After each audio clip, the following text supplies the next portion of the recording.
Study ka Thailand, Mabuhay Philippines. This is me again, your Ramfadora ng Thailand, Maria. First of all, I would like to say hello to all of you wherever you are in the world right now watching my video. So, in this video, I will be sharing to you my opinion and my insights regarding the recent incident happened here in Thailand between our Thai friends and our kababayan. So, may mga Pilipino po tayong mga kababayan who were involved in the recent incident here in Thailand, like a commotion between our Thai friends and Filipino friends, where it saddened me. Honestly, it saddened me when I first, learned this news, and I watched like few videos shared, by my friends from TikTok and Facebook. Well, as a Filipino working here in Thailand, I would like to apologize to all our Thai friends and to all the Thai people here in Thailand for whatever misdeeds, misconducts our kababayan has been done to our Thai friends. I don't know what is the whole incident. I'm just basing my observation regarding sa video na napapanood ko, and may mali din yung ating mga kababayang Pilipino sa nakikita ko. And I'm not saying na walang mali ang mga Thai. Well, ang hirap magsalita, ang hirap manghusga, ang hirap mag-criticize kasi I don't know the whole story. Hindi ko alam ang totoong nangyayari, sino ang nagumpisa, sino ang nagpasimunot ng gulo. Okay, mahirap mag-judge, pero ganun pa man, wag na nating palalain ng situation kasi they're still our kababayan. Mga Pilipino sila, mga Pilipino tayo. Kahit anong gawin natin, pangalan natin ang bit-bit-bit-bit nila. Okay? So, walang perfect na tao sa mundong ito. So, magiging learn yun sa kanila, magiging lesson sa kanila, and of course, magiging lesson din sa atin yun. Kasi it happened sa saang bansa, saang mundo man naroroon.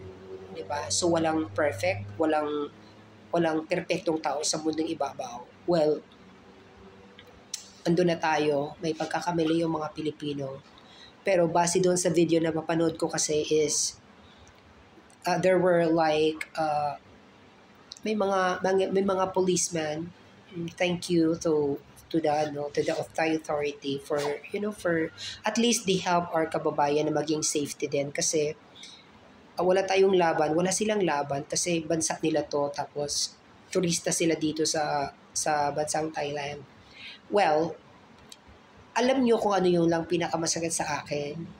Ang hindi ko lang matanggap, ang nakapanglubo lang sa part na yon, yung nakita kong pinagpupunit-punit nila ang passport nating mga Pilipino. Bakit? Kasi, I love my passport. Kasi kahit balik ta rin man ang mundo, Pilipino ka pa rin, Pilipino tayo. This is our passport. It represents you. It represents us. It represents our country. It represents me. So parang, bakit kailangan idama yung passport natin? Yun lang yung part na hindi ko gusto. 'Di ba? Kasi kung may pagkakamali naman yung mga kababayan natin, bakit pwede silang ikulong? Pwede silang parusahan? 'Di ba? They have to face the consequences. Kasi may pagkakamali sila, may violations sila, pero nanlumo ako sa part na yon na pati passport, passport nating mga Pilipino ay pinagpupunit-punit nila. Kumbaga, nakapanglumo siya, nakakababawa siya ng immoralidad. Ganun-ganun na lang ba tayo? Filipinos are everywhere in the world. And me, as a professional working here in Thailand, that is unacceptable also. Diba sabi ko, we do not tolerate mean behavior. May mali yung mga Filipino, pero hindi ko sasabihin tama yung ginawa nilang pagpunit sa passport natin. kahit gaano pa man sila. Kasi there is an authority here in Thailand. May batas naman dito sa Thailand eh. 'Di ba? Na magpaparusa sa kanila, maglilitis sa kanila kung may paglabag sila sa batas. Yun lang, parang papayag lang ba tayo? Kaya ang huling mensahe ko, iwas-iwas na mga Pilipino, kahit anong sisi natin, it happened. Huwag na tayong magsisihan. Maging lesson sa atin yon. Stop blaming each other. Huwag tayong